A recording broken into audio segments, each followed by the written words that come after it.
Finally 5 साल बाद Volkswagen ने अपनी टाइगून को एक फेसलिफ्ट दे दिया है। और क्या क्या चीज़ें चेंज हुई हैं आइए जल्दी से आपको दिखाता हूं। तो सबसे पहले आपको न्यू हेडलैम्प सेटअप मिल रहा है। ये ऑल वेदर हेडलैम्प्स है, इसीलिए आपको नीचे कहीं भी फॉग लैंप्स नहीं दिखेंगे। कनेक्टेड DRLs है। फोक्सवैगन का जो लोगो है इल्यूमिनेट होता है। पूरा का पूरा जो फ्रंट बम्पर है इसको रिप्रोफाइल कर दिया गया है और ये पहले से ज़्यादा मैच्योर लग रहा है, टेस्टफुल लग रहा है। Now coming to the sides, आप नोट करोगे कि आपको नए एलॉय रिम्स मिल रहे हैं। हाउएवर जो साइज़ है वो पहले जैसा ही है, 17 इंचेस, 205/55 प्रोफाइल का टायर है। Tastefully done. यहाँ पे व्हील आर्चेस पे आपको बॉडी क्लैडिंग दिखेगी और यहाँ डोर्स पे भी ऊपर आपको रूफ रेल्स मिल रहे हैं जो कि एल्यूमिनियम फिनिश में है। बी पिलर आपका ब्लैक आउट है और यहाँ पे फोक्सवैगन लिखा हुआ है। And I really like this also, जो ये क्रोम फिनिश में आपको बेसिकली पॉलिश्ड क्रोम फिनिश में आपको ये विंडो ट्रिम दी हुई है। यहाँ पे क्या नोट करने वाला है, अगर आप 1.5 TSI इंजन को ऑप्ट करते हो तो आपको रियर व्हील्स में भी डिस्क ब्रेक्स मिलेंगी, समथिंग सिमिलर जो कि हमने स्कोडा कोशाक में देखे हैं। Now coming to the rear profile, आप लोग नोट करोगे आपको कनेक्टेड टेल लैम्प सेटअप दिया हुआ है। ये जो आपके इंडिकेटर्स हैं सिक्वेंशियल हैं। ये जो टेल लैम्प है लॉक अनलॉक करने पे एनिमेशंस भी शो करता है और जो VW का लोगो है ये इल्यूमिनेटेड है। नीचे आपकी टाइगून की बैजिंग हो गई और ऊपर ये आपका रियर वॉशर वाइपर सेटअप हो गया। रियर बम्पर भी थोड़ा बहुत रिप्रोफाइल किया गया है। यहाँ पे जो इसकी स्किड प्लेट है इसको थोड़ा सा सिल्वर इफेक्ट दिया गया है to give it a contrast.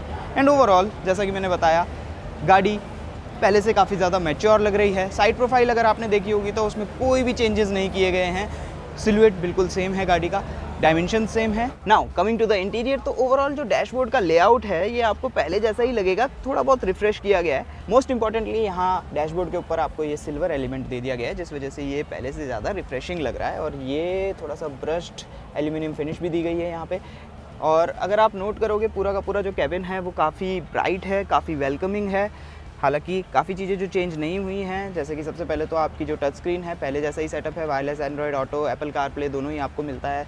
Similar sound system आपको पहले जैसा ही मिलता है। लेकिन इंपॉर्टेंट पॉइंट ये है कि इसमें अब आपका गूगल AI एजेंट ऐड कर दिया गया है, जो बेसिकली जिससे आप क्वेश्चन पूछोगे तो आपको काफ़ी ह्यूमन वे में आंसर करेगा, ऐसा फोक्सवैगन का कहना है। नया डिजिटल ड्राइवर डिस्प्ले ऐड हो चुका है यहाँ पे, जो कि पहले से ज़्यादा क्रिस्प है और काफ़ी ज़्यादा इन्फॉर्मेशन आपको डिस्प्ले कर देता है और अच्छा है। Steering wheel nicely leather wrapped physical controls के साथ, एंड इसमें आपको पैडल शिफ्टर्स भी दिए हुए हैं। फ्रंट की दोनों ही सीट्स वेंटिलेटेड हैं, पावर्ड हैं, पहले भी थी। आपको climate control basically touch based मिलता है और नीचे यहाँ 2 USB Type-C चार्जिंग पोर्ट्स हैं, वायरलेस चार्जर है यहाँ पे। एंड यहाँ आर्म रेस्ट के नीचे थोड़ा बहुत स्पेस है, आर्म रेस्ट एडजस्टेबल है और ग्लव बॉक्स में भी आपको ठीक ठाक स्पेस मिलता है। IRVM आपका ऑटो डिमिंग है और फ्रेमलेस है। एंड मोस्ट इंपॉर्टेंटली अब इसमें ऐड हो गई है बड़ी सी पैनोरामिक सनरूफ भी।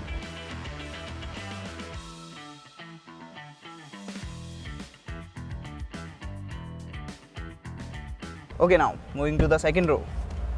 ये सीट अभी मेरे हिसाब से एडजस्टेड है बाय द वे। अच्छा, जैसे मैंने बताया कि ये ड्राइवर सीट अभी मेरे हिसाब से एडजस्टेड है और जैसा आप नोट कर सकते हो स्पेस वाइज यहाँ पे नी रूम मेरे पास अच्छा खासा है। लेग रूम की कोई कमी नहीं है, अंडर थाई सपोर्ट भी मुझे अच्छा लग रहा है और हेड रूम भी एक्चुअली अच्छा है। लेकिन एक चीज़ जो ध्यान देने वाली है कि अगर आप नोट करोगे तो यहाँ सीट्स में काफ़ी काउंटरिंग है। एज अ रिजल्ट यहाँ पे 2 ही लोग कंफर्टेबली बैठ पाएंगे एक्चुअली। जो बीच में बैठेगा ना, फर्स्ट ऑफ ऑल उसके लिए जो बेस है वो थोड़ा सा रेज्ड है तो हेडरूम वाइज उसको थोड़ी सी प्रॉब्लम हो सकती है। और ये आर्म रेस्ट थोड़ा सा स्टिफ है तो उसको बैक में भी अच्छा खासा रिलैक्सिंग सपोर्ट नहीं मिलेगा। हाउएवर तीनों ही पैसेंजर्स को अपने एडजस्टेबल हेडरेस्ट मिलते हैं, 3 पॉइंट सीट बेल्ट मिलती है। अगर 2 लोग ट्रैवल कर रहे हैं तो यहाँ आर्म रेस्ट में आपको कप होल्डर्स दिए हुए हैं जिनमें ग्रिप भी है। विंडोज़ पूरी नीचे जाती है which is a good thing. हालाँकि यहाँ आपको किसी तरह का सन ब्लाइंड नहीं मिलता है which is a bummer. Rear AC vents, नीचे 2 Type-C USB चार्जिंग पोर्ट्स। और अब आइए लगे हाथ में आपको इसकी बूट भी दिखा देता हूँ। तो पावर टेल गेट आपको नहीं मिलता है, लेकिन हाँ बूट की जो ओपनिंग है वो काफ़ी नाइस एंड वाइड है।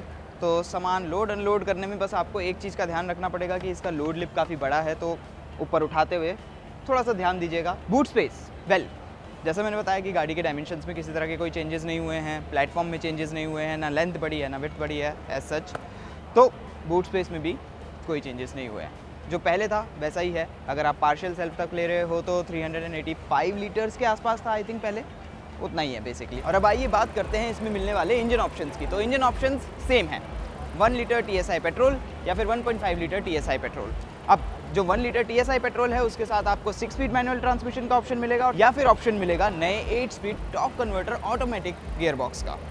और वहीं जो 1.5 TSI है उसके साथ आपको सेम 7 स्पीड DCT गियरबॉक्स का ही ऑप्शन मिलेगा। अच्छा, ये तो बात हो गई स्टैंडर्ड कार की, लेकिन साथ ही साथ फोक्सवैगन ने टाइगून का GT वेरिएंट भी अनवेल किया है। बेसिकली इसमें क्या है कि जितने भी क्रोम के पार्ट्स हैं उनको डीक्रोम कर दिया गया है, जैसे कि बम्पर में जो क्रोम के पार्ट हो गए, नीचे स्किड प्लेट हो गई, जो सिल्वर थी उसको ब्लैकड आउट कर दिया है, ऊपर रूफ रेल्स को ब्लैकड आउट कर दिया है, विंडो की जो लाइन थी वो भी डीक्रोम कर दी गई है और आपको कुछ GT बैचेस भी मिलते हैं। साथ में जो ब्रेक कैलिपर्स हैं वो रेड कलर में हैं। Along side that GT variant में जो आपको इंटीरियर मिलेगा वो डार्क थीम में मिलेगा, जो कि ज़्यादा स्पोर्टी लगता है। लास्टली सेफ्टी वाइज आपको 6 एयर बैग्स, ABS, EBD जो भी फीचर्स होते हैं वो सारे मिलते हैं। लेकिन क्या ADAS ऐड हुआ है? नहीं।